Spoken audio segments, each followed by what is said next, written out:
آپ کا تو یہ سبجیکٹ میٹر ہے sir. So how do you see this budget? پہلے سال میں پاکستان مسلم لیگ نون کی گورنمنٹ نے جو اعلانات کیے تھے اور جو کوششیں کر رہی ہیں ایک ایک کر کے اس سے یہ بیک ٹریک کر رہے ہیں. اچھا میں تھوڑے سے آپ کو ایک دو مثالیں دے دیتا ہوں. یعنی اس وقت یہ بتایا گیا تھا کہ ہم سب کو برابر کا ٹیکس کریں گے اور اس لیے ایگریکلچر سیکٹر کو اور ریل اسٹیٹ کو اور ریٹیل کو ساروں کو ہم برابری کا ٹیکس میں لائیں گے. جب ان کو وقت آیا ٹیکس دینے کا تو پھر یہ مثال کے طور پہ جو ایگریکلچر ٹیکس ایکٹس ہیں یہ اکتوبر میں شائع ہو جانی تھی صوبوں میں, تو جنوری میں اس کا پہلا جو ہے نا لاگو ہو جانا تھا اس ٹیکس نے. تو مارچ تک تو انہوں نے مشکل سے وہ ایکٹس ہی پاس کیے اور پھر کہہ دیا کہ ہم جون میں یہ کریں گے. یعنی اس میں انہوں نے چھوٹ لے لی. جہاں تک تاجر دوست ایپ ہے وہ تو انہوں نے آئی ایم ایف کو کہہ کے تو ختم ہی کروا دیا. پہلے ہمیں ہمارے کان پک گئے سن کے کہ جی اب اتنے لوگوں نے رجسٹر کر لیا, اب اتنے لوگوں کو یہ بہت ضروری ہے. وزیر اعظم صاحب خود بتاتے رہے کہ جی میں پرسنلی مانیٹر کروں گا یہ, تو پتہ نہیں پرسنلی انہوں نے کتنے کام کرنے, لیکن بہرحال وہ اس کا جو انہوں نے پٹھا بٹھا دیا. اب اس میں دیکھیں جو ریل اسٹیٹ ہے اس میں اس وقت جو بجٹ ہے سب سے زیادہ چھوٹ جو ہے اس میں دی ہے. حالانکہ اس وقت ان کی تقریروں کے مطابق بالکل یہ کہتے تھے کہ یہ ان پروڈکٹیو سیکٹر ہے, اس میں جب ہم سرمایہ کاری کرتے ہیں اس میں سے پیداوار نہیں نکلتی کوئی بھی, تو اس لیے ہمیں وہ چاہیے جہاں پر ہم انویسٹمنٹ کریں تو وہ سالہ سال ویلیو ایڈڈ وہ کچھ نہ کچھ کرے. تو اس لیے انہوں نے بھرمار اس پہ ٹیکسز اب وہ یوٹرن لے لیا سر, سارے واپس لے لیے. اس کا مطلب ہے کہ پچھلے سال کی اکنامک پالیسیز آپ کی غلط تھیں. لیکن میں ایک چیز اور عرض کرنا چاہتا ہوں, وہ یہ ہے کہ اس حکومت کے اندر ایک بہت بڑی تضاد ہے. یعنی ایک اس میں جو پالیسی کے اوپر مختلف کیمپ بنے ہوئے ہیں. ایک ڈار صاحب کا کیمپ ہے جو کہتا ہے کہ ہم نے جو فنانس منسٹر صاحب کی پالیسی ہے اس کو ہرگز نہیں فالو کرنا, ہماری سیاسی ساکھ تباہ ہوتی ہے مزید. اور جو فنانس منسٹر صاحب کی ٹیم ہے وہ کہتی ہے کہ اس کے بغیر پاکستان کا دیوالیہ نکل جائے گا, یہ ہم نے ریفارمز کرنی ہے. تو اس کھچاؤ میں آ کے یہ آدھا تیتر آدھا بٹیر تھا. ابھی اس سال میں یہ آدھا تیتر آدھا بٹیر بھی نہیں رہنا, کیونکہ وہ ایک کہاوت ہے پنجابی کی کہ 100 جتی تے 100 گنڈا.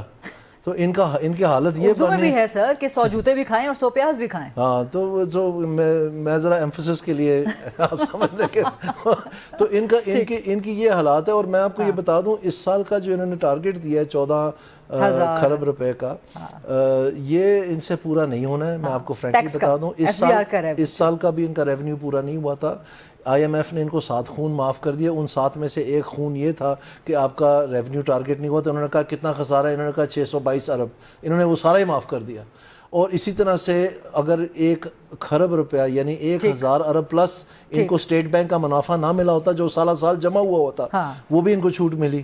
اور اس کے علاوہ بھی ان کو مختلف آمدنیں ملی. تو اگلے سال پرائیویٹائزیشن میں ایک بڑی بات ہوتی ہے کہ جی government has no business in business, سن کے ہمارے کان پک گئے. تو اگلے سال اس بجٹ میں انہوں نے 87 ارب روپیہ پرائیویٹائزیشن پروسیڈز رکھا ہے. شاید ایک بھی وہ چیز نہ بیچ پائیں گے 87 ارب روپے. اس کے ساتھ ساتھ وزیر خزانہ جو ہیں آج وہ اپنی بے بسی کا اظہار کر رہے تھے کہ جب میں پتہ کروں گا کہ حکومت کے ایکسپنسز کم کیوں نہیں ہو رہے, میں دیکھوں گا. تو حکومت کے عللے تللے ختم ہو نہیں رہے اور آپ عوام کو کچھ دے نہیں پا رہے. تو اگر حکومت کی اکاؤنٹیبلٹی نہیں ہوگی, اپوزیشن انیفیکٹو ہوگی, اپوزیشن کا سارا جو فوکس ہے عمران خان کو رہا کرو, بانی کو رہا کرو, اس کے اوپر رہے گا. اور وہ آج علیمہ خان بھی مایوس ہو گئیں کہ عمران خان کی رہائی نہیں ہو سکتی, تو پھر اسی قسم کے بجٹ آئیں گے جو اشرافیہ کے ہوں گے. جی میرے خیال میں اپوزیشن جیسے فتیانہ صاحب نے بتایا ہے وہ اپنا جب وقت آئے گا اپنا کردار ادا کریں گے, اپنی ترجیحات سے حکومت کو مستفید کریں گے. لیکن فرینکلی صورتحال یہ ہے کہ پاکستان ایک بہت بڑی اکنامک فلکس میں سے گزر رہا ہے. مجھے فکر یہ ہے کہ اس فلکس میں فنانس منسٹر صاحب تو ایک کلیدی کردار ادا کر رہے ہیں, اس کو لے کے لیڈ کرنے کی کوشش کر رہے ہیں. پرائم منسٹر صاحب بھی ان کو سپورٹ کر رہے ہیں.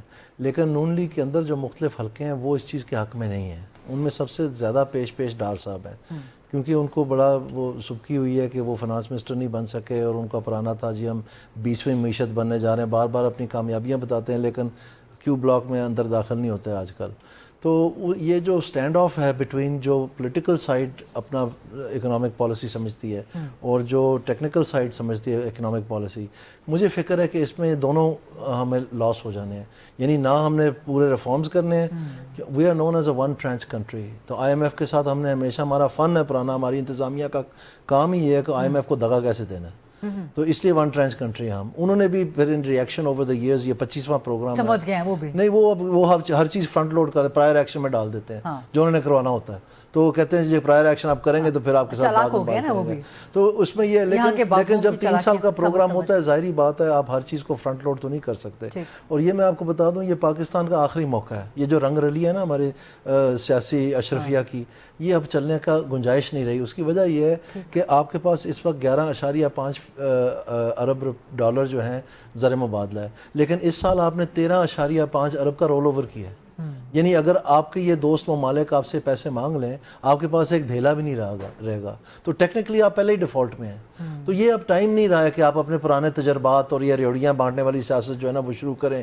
یہ M&A گرانٹ والی اور ادھر جو ہے نا پتوں کی سیاست چل رہی ہے کہ جی کوئی ہیلتھ کارڈ ہے, کوئی پتہ نہیں ویل چیئر کارڈ ہے, کوئی سولر پینل کارڈ ہے. منسٹر نے آج ڈیفینڈ کیا ہے کہ جو منسٹرز کی اینڈ پارلیمنٹیرینز کی تنخواہیں بڑھی ہیں, بالکل درست بڑھی ہیں. وہ تنخواہ کی بات نہیں ہے جی, وہ تو ڈراپ ان دا بکٹ ہے. میں ان 1 ٹریلین روپیز کی بات کر رہا ہوں جن کے ڈیولپمنٹ فنڈز کی سائڈ پہ ہیں. حکومت کے ایکسپنسز ایسے ہی بڑھتے ہیں نا, with every drop in the bucket آپ کے ایکسپنسز بڑھتے جائیں. The point I'm trying to make is a different one. میں آپ کو اور واضح کر دیتا ہوں.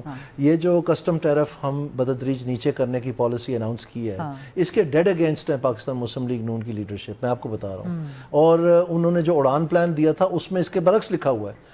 ان کے مینیفیسٹو میں اس کے برعکس لکھا ہوا ہے. ان کے مینیفیسٹو میں لکھا ہوا ہے کہ ہم امپورٹ سبسٹیٹیوشن کریں گے, اور اس میں ہے کہ ہم ایکسپورٹ ٹیکسز جو ہیں ٹیرفز جو ہیں وہ کم کریں گے. اس میں امپورٹ ٹیرفز کا نہیں لکھا ہوا اڑان پلان میں, آپ غور سے پڑھیں. تو یہ بالکل تضاد ہے. تو اس میں جب یہ پریشر آنا ہے, جب امپلیمنٹیشن کرنی پڑنی, ابھی تو مارچ کی پہلے ریویو تھا نا, تو اس میں بہت سارے انہوں نے معاف کر دیے, ان کو آگے کر دیے, جون میں کر لیں گے, آگے کر لیں گے وغیرہ. تو اب جب ان کو کرنے پڑنے اکٹھے تو کیا ستمبر میں یہ قسط لینے کے قابل ہو جائیں گے؟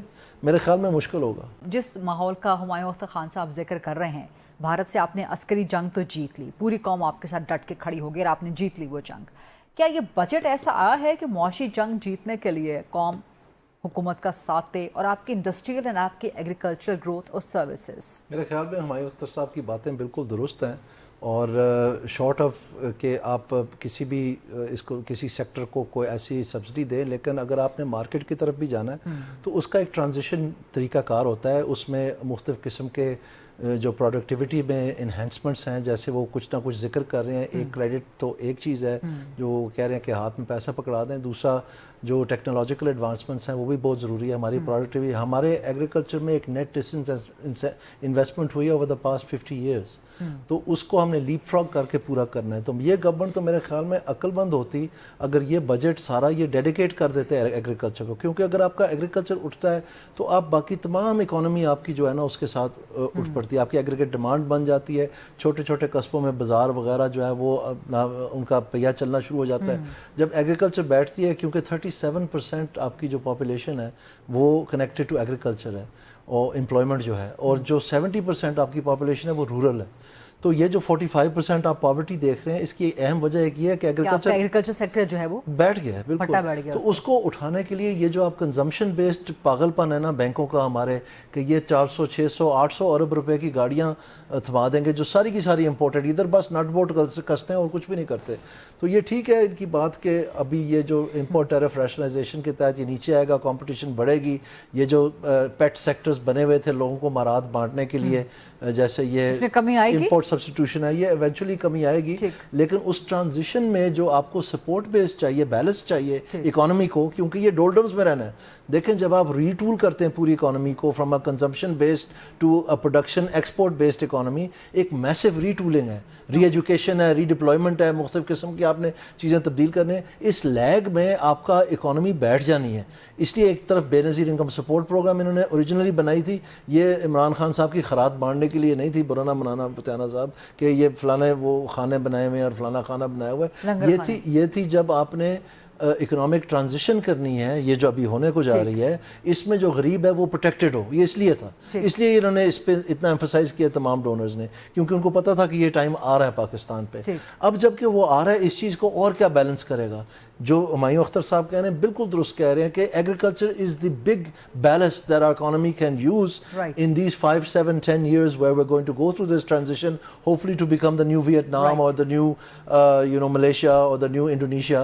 These countries countries have gone through similar transitions. Right. So if we're going to do that and control the downside, I think he's absolutely right, but this government is not touching it. But that's a very big if. This if is a very big. This government isn't touching it. They're not.